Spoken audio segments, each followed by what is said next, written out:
जाता है। नॉवेल्स इस दौर में खूब फले फूले।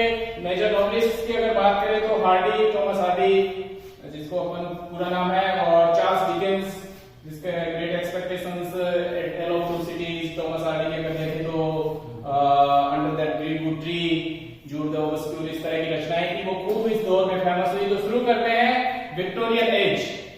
पहले तो दोस्तों मैं आपको यहाँ पे ये बता देता हूँ कि क्वीन विक्टोरिया इंग्लैंड की क्वीन कैसे बनी, यानी कि उनसे पहले किंग कौन था और उनके बाद में कौन आया, तब जाकर हमें ये विक्टोरियन एज ढंग से समझ में आएगी। दोस्तों मैंने आपको बताया था कि रोमांटिक्स के टाइम पर किंग कौन था, जॉर्ज थर्ड, जो कि पागलपन का शिकार था। उसके पागलपन की वजह से ही दोस्तों उसका बेटा जॉर्ज फोर्थ गद्दी पर बैठा। कुछ एक सालों तक वो किंग था इंग्लैंड का। फिर दोस्तों उसकी डेथ के बाद में उसका भाई विलियम फोर्थ किंग बना, यानी कि ये विलियम फोर्थ भी जॉर्ज थर्ड का ही बेटा था।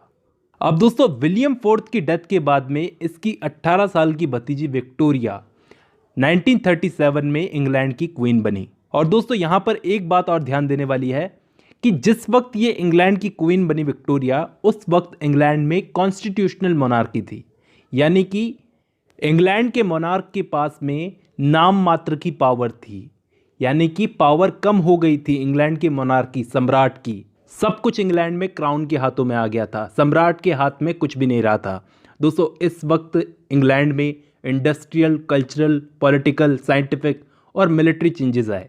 अब क्योंकि दोस्तों क्वीन विक्टोरिया का काल बहुत लंबा है, बहुत ही लंबा काल है, तो इस टाइम पर बहुत सारे पोएट्स, नोवेलिस्ट और क्रिटिक थे, और इसी वक्त अमेरिकन लिटरेचर भी डेवलप हो रहा था। दोस्तों विक्टोरियन पीरियड से पहले वाले पीरियड में, यानी कि रोमांटिक पीरियड में पोएम्स ज़्यादा लिखी जाती थी। हमने पिछली वाली वीडियो में देखा कि इस पीरियड में पोएम्स ज़्यादा लिखी जाती थी, जबकि विक्टोरियन एज में नोवेल्स ज़्यादा लिखी जाने लगी। और दोस्तों ध्यान देना कि इस एज में, विक्टोरियन एज के शुरुआती दौर में, अधिकतर नोवेल्स सीरियल से पब्लिश हुई थी, जिसमें से चार्ल्स डिकेंस की नोवेल पिकविक पेपर्स भी थी। वैसे चार्ल्स डिकेंस की ज़्यादातर नोवेल्स सीरियल से ही पब्लिश हुई है। दोस्तों चार्ल्स डिकेंस की ये जो नोवेल थी पिकविक पेपर्स, ये विक्टोरिया के क्वीन बनने से पहले ही पब्लिश हो गई थी। दोस्तों इस विक्टोरियन एज में नोवेल्स के शुरुआती दौर को डोमिनेट किया था चार्ल्स डिकेंस ने।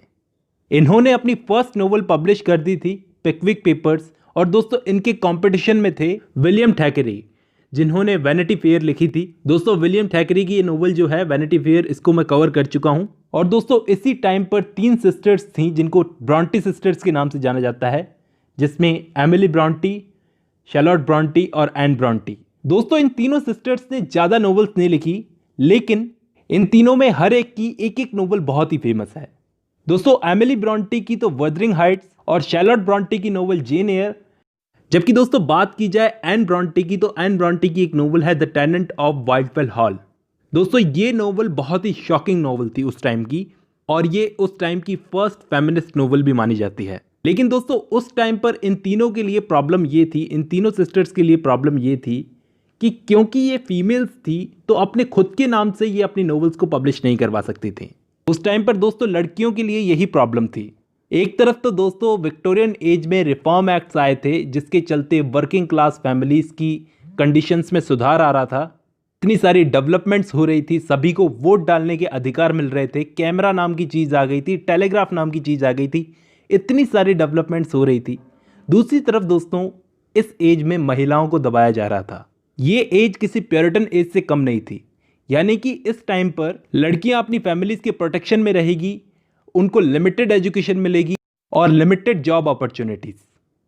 इसलिए दोस्तों लड़कियां इस एज में अपने नाम से, खुद के नाम से नोवेल्स को पब्लिश नहीं करवाती थी। मैरी एन एवांस नाम की एक लड़की थी इसी टाइम पर विक्टोरियन एज में, जो जॉर्ज इलियट के नाम से अपनी नोवेल्स को पब्लिश करवाती थी।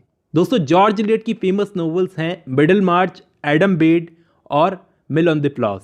तो दोस्तों ये हैं विक्टोरियन एज के शुरुआती दौर के नोवेलिस्ट। इनके बाद के नोवेलिस्ट थे एलिजाबेथ गैस्किल, थॉमस हार्डी, एंथोनी ट्रॉलेप और जॉर्ज मेरेडिथ। दोस्तों इनके अलावा इस टाइम पर एक साइंस फिक्शन लिखने वाले नोवेलिस्ट ने अपना करियर शुरू किया था, जिसका नाम था H.G. वेल्स। दोस्तों H.G. वेल्स अपने टाइम पर साइंस फिक्शन नोवेल्स लिखा करते थे, जैसे द टाइम मशीन और द इनविजिबल मैन। तो ये सारे थे ब्रिटेन के शुरू के और बाद के नोवेलिस्ट। दोस्तों और भी छोटे मोटे बहुत से नाम हैं इनमें।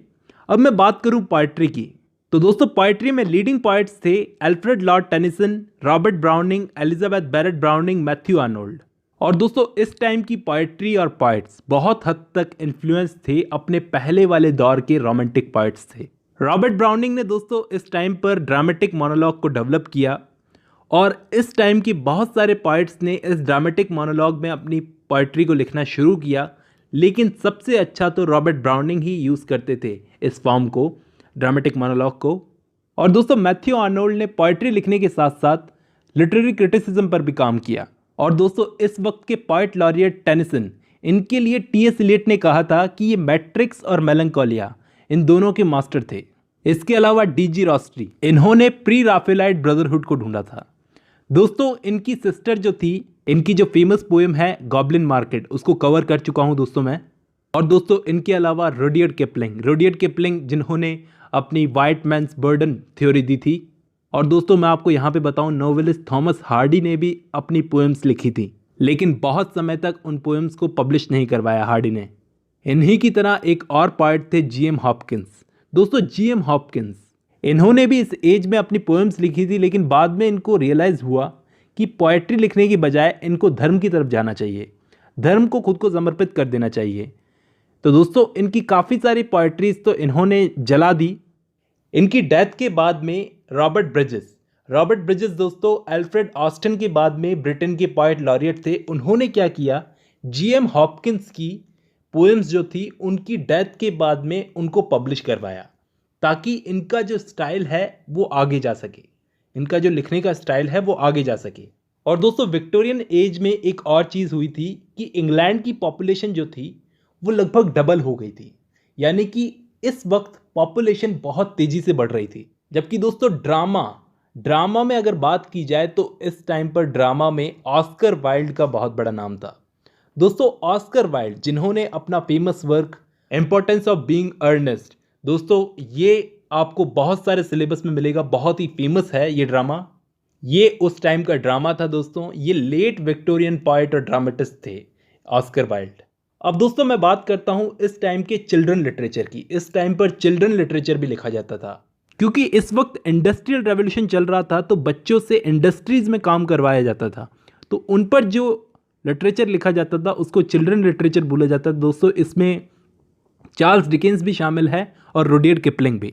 इनके अलावा Lewis Carroll, Dinah Mulock Craik, Julia Horatia, F.W. Farrar, Besbridge Hamming, Thomas Hughes, Richard Jefferies, Charles Kingsley, Rudyard Kipling, Edward Lear, George MacDonald, Captain Mary, Hannah More, William Rands, Christina Rossetti, John Ruskin, Robert Stevenson और Oscar Wilde. दोस्तों ये थे उस time के children literature लिखने वाले authors के नाम।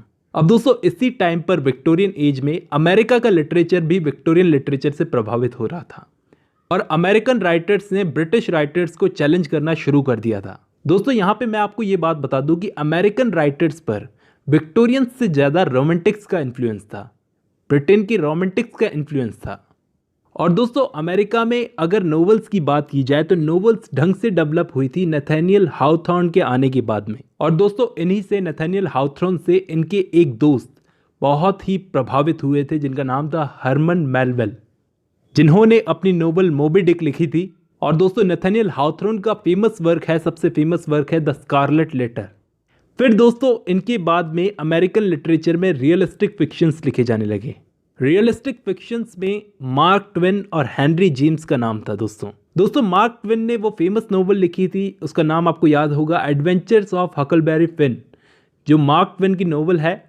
दोस्तों इस नोवेल को रिसेंटली अभी मैंने कवर किया है। दोस्तों मार्क ट्वेन ने अमेरिकन लिटरेचर में अपनी नोवेल्स को लिखकर लैंग्वेज चेंज कर दी, अमेरिकन लैंग्वेज ही चेंज कर दी। इनके अलावा दोस्तों हेनरी जेम्स भी मेजर अमेरिकन नोवेलिस्ट में आते हैं। इनके अलावा आर्थर कॉनन डॉयल, जिन्होंने अपनी शॉर्ट स्टोरीज लिखी थी, इंक्लूडिंग शर्लॉक होल्म्स।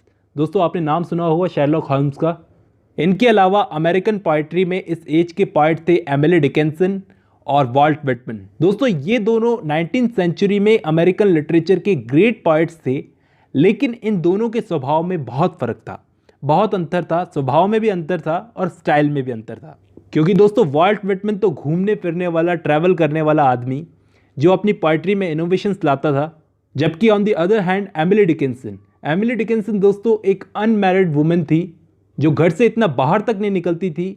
इनकी पोएम्स की थीम्स होती थी बस डेथ और इमॉर्टलिटी। वैसे दोस्तों एमिली डिकिंसन ने अपने लाइफ टाइम में हजारों पोएम्स लिखी हैं। तो दोस्तों आज की वीडियो में बस इतना ही।